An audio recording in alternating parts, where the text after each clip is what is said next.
Okay, so what are we gonna do today? Well, I have a 5-pound ball here, and I think I'm going to make a straight-edged bowl with a really good foot. I'm all about the straight edge bowl having a really good foot. So a couple of things we want to pay attention to today is how much we leave for the foot, because that's super important, and how to stretch those walls so that they're straight and even, and obviously don't collapse. So that's sort of the goal. So we're going to start here. I have a larger bat here. So what's the purpose of having a bigger bat compared to a smaller bat? It's not because I am using a larger piece of clay. It's because of the end result. So if I was making a cylinder, I don't need a bat to be this wide, but because I want this bowl to sort of defy gravity, I would love to have a support underneath it for 2 reasons. Number one, it's going to make it easier for me to pick up off of the wheel. So this is hanging off. So if my bowl is sort of doing that, I want to be able to pick this up without hitting my bowl. And then again later, when I'm moving my bat around, or if I want to wrap this or put it to the side, it's also going to be sort of in this safety zone so that my hands don't hit it when it's starting to move.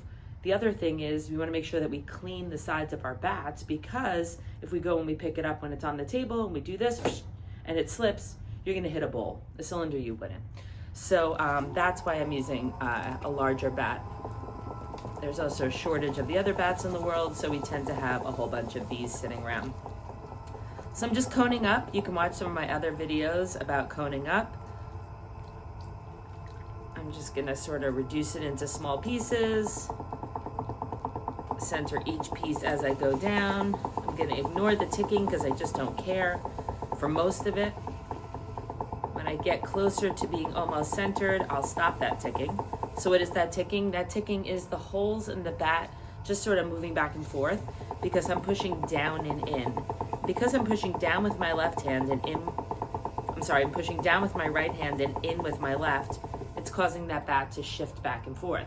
You can get a bat mate, you can put a hard piece of clay in there, or as you get sort of more comfortable, you'll center most of it. And if you listen right now, what I'm going to be doing is I'm going to switching from pushing down and in to pushing down and in, but not in towards the wheel head. So I'm going to have my left hand sort of float in area. So listen to this, I'll be quiet now. So if you heard, what I did was I took my left hand, who was pushing down and in with my hip bone, my pelvis bone, and all I did was sort of pull it back a little. So I created sort of a floating wall, and then it kind of stops the ticking. All right, so now I'm gonna go ahead, and this is 5 pounds. So again, larger piece of clay, I'm gonna increase the size of my tool. 1 thumb for 1 pound, 2 thumbs for 2 pounds and above, full fingers for 3 pounds and above, and now I've got 5 pounds. So I'm gonna use a whole bunch of hand here. I'm gonna use my thumbs squished together with the stems of my thumbs and even a little bit of this part of my hand here, the puff, and this part of my hand. I'm gonna gently hold the side of it so that as I'm pushing those clay grains out of the way, they go running, but they have a wall to stop them. Wheel's going super fast. I'm sort of using my fingers here to sort of compress the sides. I'm gonna go down a little, my fingers get dry, slowly take your hands off, add some water. Elbows are pushing down into my thighs and pulling back into my body. The more willy-nilly you are, the more loose you are, the more likely the clay is gonna take you.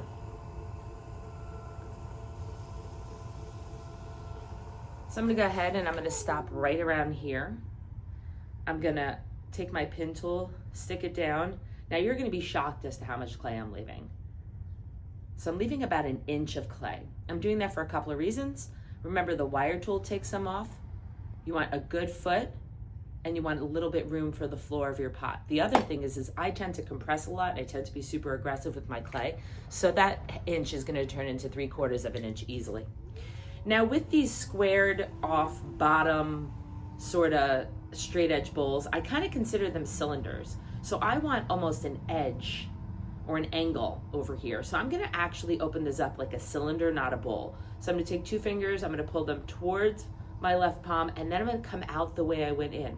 Remember, if you do this, you're building the foundation of a rounder bowl. So I wanted that nice angle down on the bottom. So my wheel's going fast, my left hand's back here again. I'm gonna go in with like 3 fingers. I'm gonna pull towards my palm and come out. I'm gonna recenter by just sort of grabbing the clay a little bit. Get the water out of the inside. Now, my bowl's gonna be super wide in the end, but my base is only about 3 inches wide. Hopefully you can see that. Now I'm able to manhandle that and turn it so that you can see it because the clay is so thick. But that doesn't mean the clay grains didn't shift a little. So I'm just gonna lock that left elbow in, kind of create a wall on the side, do sort of my claw that I do, elbows pushing down on my thighs. Just gonna hang out here. Just sort of remind those clay grains that they all want to be in the middle. So now I'm gonna go ahead and start to pull. Now, what's super important is I don't want to leave all this clay here. So I'm gonna put a decent amount of pressure down here. I'm gonna start to pull, and I'm gonna loosen up at the top. I want the top of my wall to be thicker than what I got going on down here, because that wall is gonna end up here, and then I'm gonna stretch it out here. So I need that wall to be substantially thick on top so I have enough material to stretch it out when I strain it.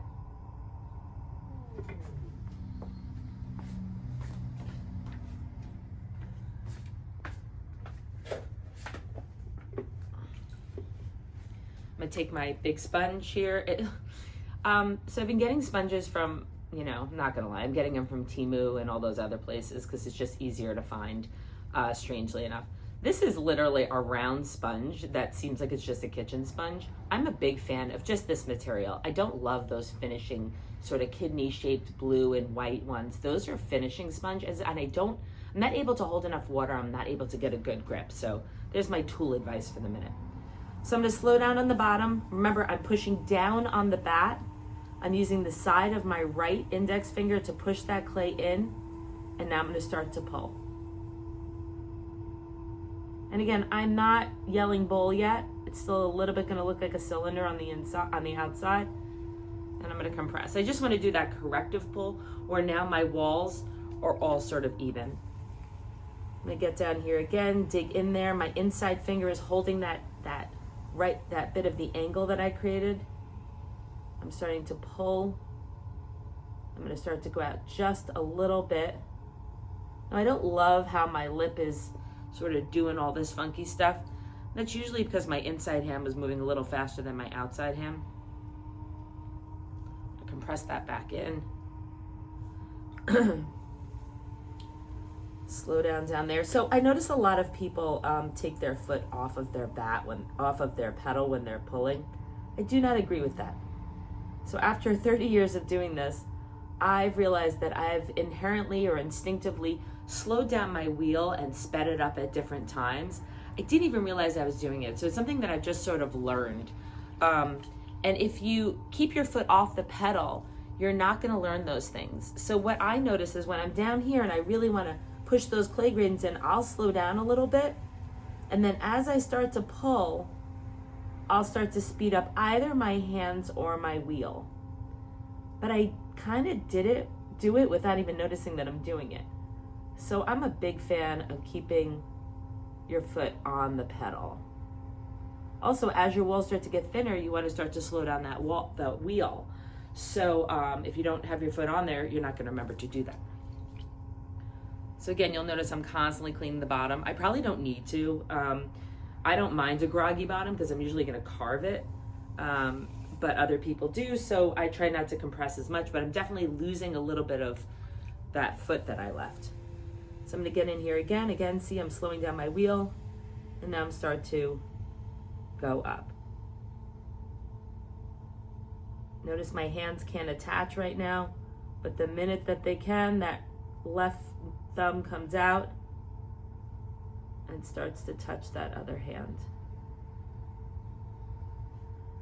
Now you may be like, wow, 5 pounds, that's not a very big bowl considering she did 5 pounds of clay. Well, I've got about 3/4 of a pound to a half a pound underneath that foot. So you always have to account for the fact that when you do a foot, you're gonna have a little less height. But I'm gonna try and get a little bit more in there before we stretch this out.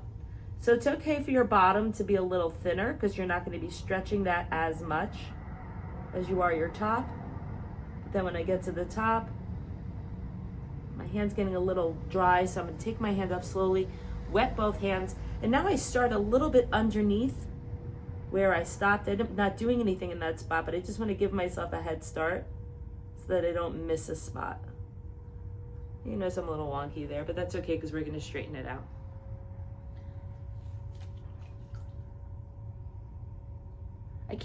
What I keep on doing is reinforcing that right angle, that angle on the inside. Now you don't see it on the outside, but I don't care. What I really want to care about is the inside, because the inside is what people are going to see, and I don't edit the inside with my trimming tool, I edit the outside.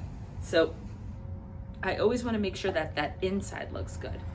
And then when I stretch it, I'm going to even leave it a little wonky down here because that's the part that I can trim. All right, so now that I've got sort of my walls kind of decided, it's a little uneven in spots, but I'm going to use a giant rib to sort of straighten it. I could do one of two things.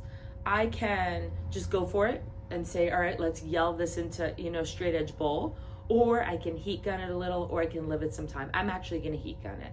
So I'm going to go do that now. A quick heat gun note. So those of you who own studios, belong to community studios or whatever, the heat gun can be an object of contention. I think that's the expression. So let's talk about the design of a heat gun. Look at this. Look how brilliant that is. It's designed with this wonderful table here. What does this do? Well, it stops things like this. Obviously that had been put on plastic, or someone's gonna put it on the table that way. So this is how you store a heat gun. Now we go through quite a few of these for a lot of reasons.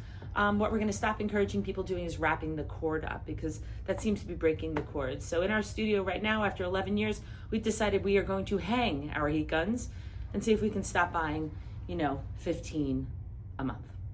I'm sorry, a year.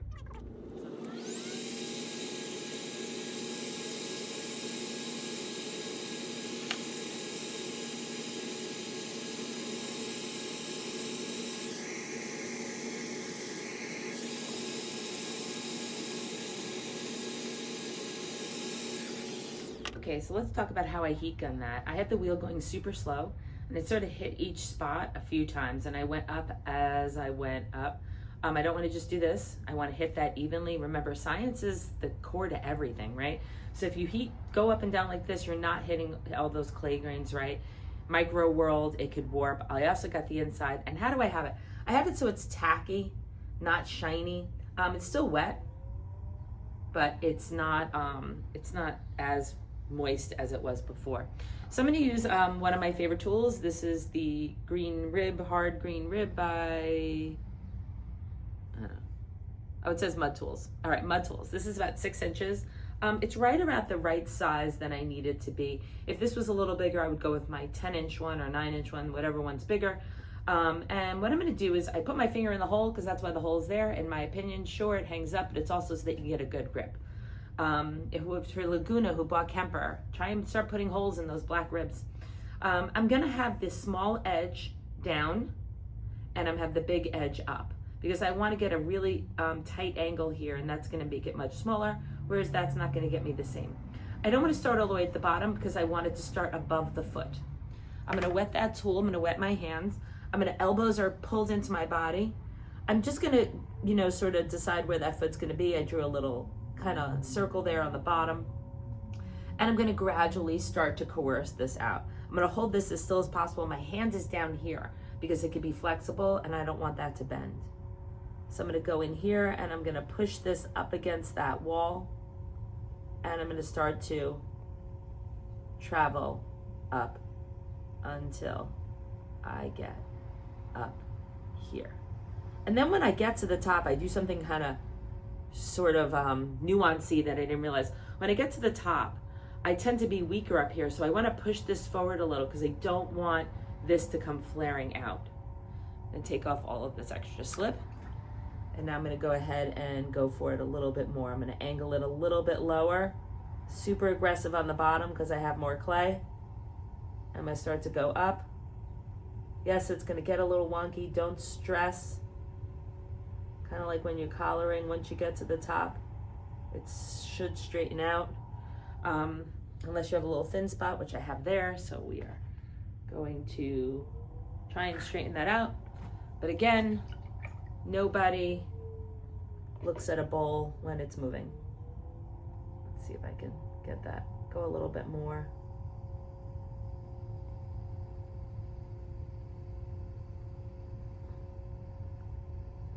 Until I get to the top. Now I like to have a horizontal plane for my straight edge bowls. I think it looks cleaner and it gives me sort of an edge for a little bit of more interesting glaze on the top here. So I'm gonna go straight and compress that. Now, what I care about is not what's going on out here. What I care about is what's going on inside. The reason why is because if I care about what's going on the outside, it's inevitably thicker down there. So if I go ahead and I make this straight, that thick spot is gonna bump into the front. I want that inside to be straight and let that thick part bump to the outside because I can glaze that. So now I'm gonna go inside the inside. Hold on to that really tight. Again, my finger's all the way at the bottom so that I get a firm sort of grip on the bottom. And now I'm gonna start to stretch it. Not much pressure on my outside hand because I wanted it to push up against the wall. I don't know if that made sense because I was talking at the same time.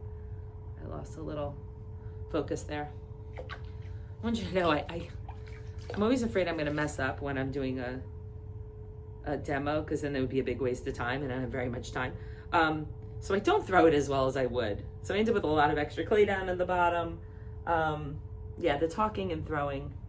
Yesterday in my Big Pots class, I made the women stop talking because we were doing moon jars and they just were not focusing. And that's what happens when I talk and I do this too. So now what I'm trying to do is get rid of sort of this beginner bump that happened down on the bottom here. So I'm gonna try and stretch her a little bit more. See if I can work from that bump and see what I can do. I'm lifting the rib up just a little bit because my hand is stronger down on the bottom. Let's see. I got this big piece of caca. All right, so not ideal, but I'm gonna push that bump out. You may see the bump coming out the other side, and that's okay because that is trimmable. And I always promise that I'm gonna get a camera on top. I have this phone sitting in my basement that I really just, every time I walk past it, I go, oh, I should set that up as my top video, but again, time. All right, let's see.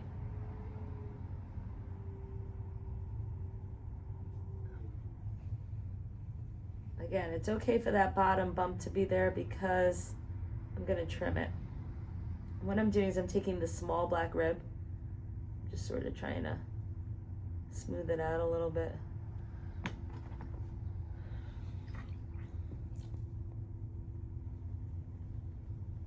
gonna try and straighten up the top too.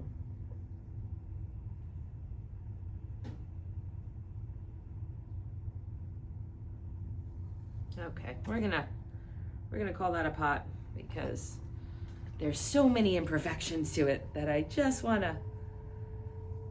gonna call it. All right, so now I wanna get rid of this excess down here because my top's pretty thin. That was the first mistake I made, by the way, while I was talking. So I'm gonna get rid of in here. I'm gonna go in a lot because I want that foot to be narrow.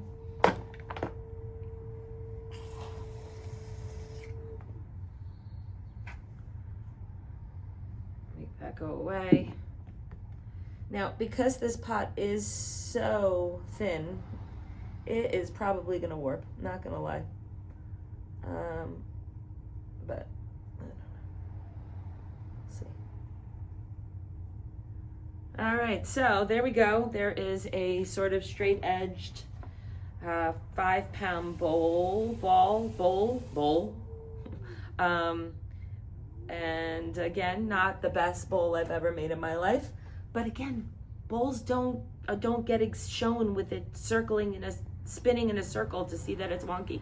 All right, guys. So your main parts is, you know, thicker on the top, which I didn't do, so that you can stretch it. Care about the inside line, not the outside line. So I'll kind of pick this up a little. You can kind of see the inside. I want to be careful because by doing that, those clay grains are shifting just a little bit. You'll see now it's even more wonky because I did that. Keeping horizontal lip, it gives you an extra plane to make something creative with your glaze. So that's it. Have fun and have a great day.